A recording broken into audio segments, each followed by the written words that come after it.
Manuel Alegre e outros militantes do Partido Socialista estão desde finais de abril a organizar um diálogo aberto à esquerda para refletir sobre os problemas que o país atravessa. Este diálogo, que abrange socialistas, como eu já disse, passa por elementos do Bloco de Esquerda, dissidentes comunistas e elementos da sociedade civil não alinhados com forças partidárias. O diálogo vai ter lugar na próxima terça-feira, numa festa-comício no Teatro da Trindade, aqui em Lisboa.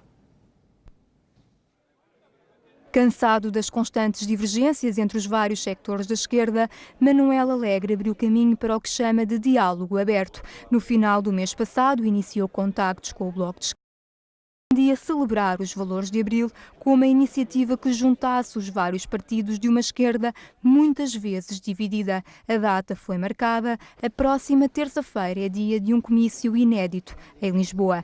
Alguns nomes já estão confirmados. Do lado do Partido Socialista já terão reservado lugar Edmundo Pedro, José Neves e a ex-militante Helena Roseta. Já do lado do Bloco de Esquerda, Luís Fazenda e José Soeiro também não devem faltar. Manuel Alegre e Francisco Louçã negam que seja um passo para um possível entendimento, mas confirmam esperar encontrar um caminho alternativo ao apresentado pelo atual governo. Com receio de possíveis teorias da conspiração, Alegre assegura que o comício não é uma tentativa de criar um novo partido. Ainda assim, numa altura em que a esquerda sobe cada vez mais nas sondagens, o diálogo fica de aviso ao primeiro-ministro. De fora do comício ficam, no entanto, o Partido Comunista e o importante sector da esquerda socialista de Mário Soares. Manuel Alegre, isto é uma atitude realmente de ruptura no nosso mundo político. Não, primeiro eu queria esclarecer que não se trata de um comício, porque senão não poderia ter lugar no Teatro da Trindade, que é uma casa da cultura. É uma sessão festa, é uma festa. Uma festa. E é um ato de cultura. É um ato de cultura porque significa, de facto, uma ruptura com o preconceito de que as pessoas de esquerda não se podem entender ou não se podem juntar para celebrar datas que fazem parte do seu imaginário. Ou se pode, ou não agir segundo os parâmetros ditados pela ideologia dominante ou por aqueles que na esquerda são colonizados. Essas datas são abril e o maio? Abril, maio. Aqui e agora, numa perspectiva nem é passadista, nem é futurista. É aqui e agora. Portanto, é disso que se trata.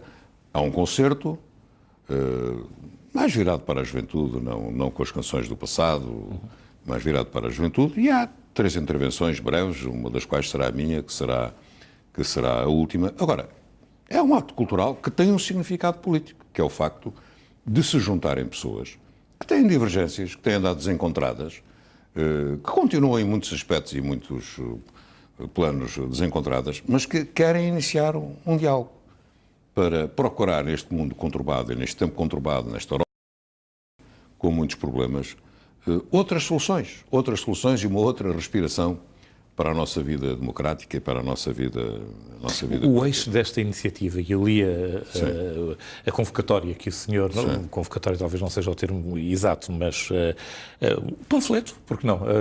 É um apelo. O apelo que fez, restaurar metas sociais consignadas na Constituição da República. Perdemos essas metas. Não, é que aí se junta a liberdade, abril e maio, porque abril é a liberdade. E maio é a democracia não apenas política, mas social, são os direitos sociais, que estão consagrados na Constituição da República, eu fui deputado constituinte, como direitos fundamentais. E eu creio que, em muitos aspectos,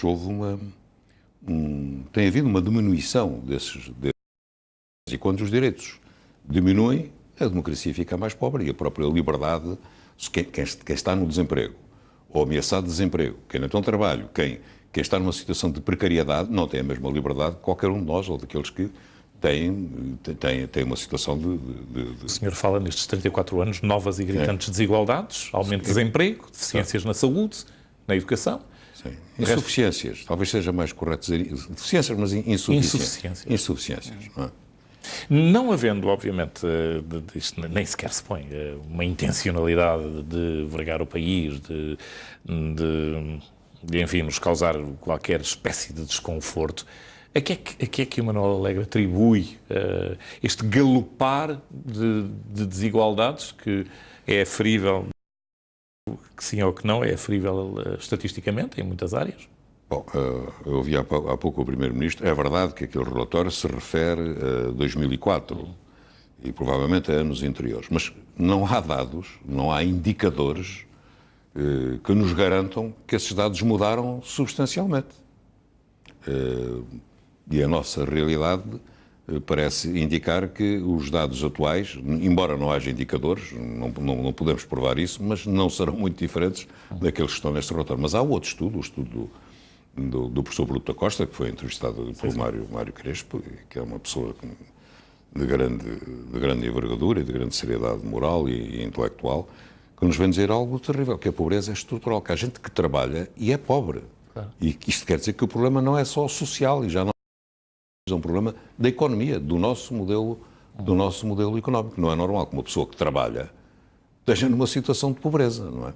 E há outra situação que se está a verificar hoje em dia, não é? Sobre a qual também há novos dados, através das muitas penhoras, o aumento considerável de penhoras, que é o empobrecimento das classes médias. Não é?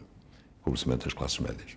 O endividamento e empobrecimento das classes médias, que é uma coisa sobre as quais deve haver atenção, e eu acho que no essencial o Dr. Mário faz aquele alerta que faz ter razão. Não é? Nós assistimos durante anos a um desgastar das nossas estruturas de produção tradicionais. A nossa pesca foi-se indo com o abate das frotas, a nossa agricultura foi-se indo com o arranque, por exemplo. Recentemente demos aqui a notícia da venda de oliveiras seculares. Bom, isso foi um preço e uma consequência dos fundos estruturais e da nossa entrada na CE e depois na União abrupta Europeia. E talvez não refletida. E isso foi dito na altura, pelo então Presidente da República, por muitas pessoas e por mim mesmo, o golpe que as pescas sofreram, a agricultura, as indústrias tradicionais, não teve apenas consequências económicas, tem consequências sociais e culturais. Sobretudo as pescas e a agricultura são algo que faz parte da nossa identidade, fazem parte do país, da natureza do país, da história do país. Além de, evidentemente, a diminuição da nossa agricultura afeta a nossa alimentar e as pescas, o mar é a nossa riqueza, sempre foi a nossa riqueza.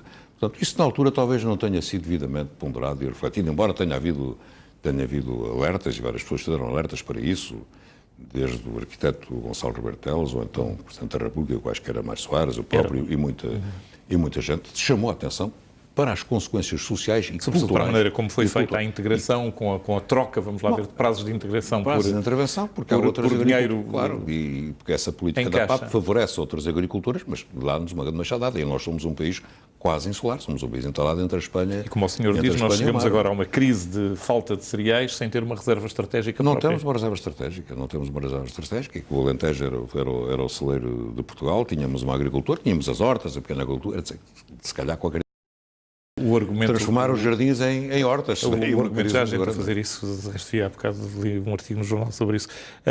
O argumento do Governo é que a nossa reserva estratégica está a nível da União.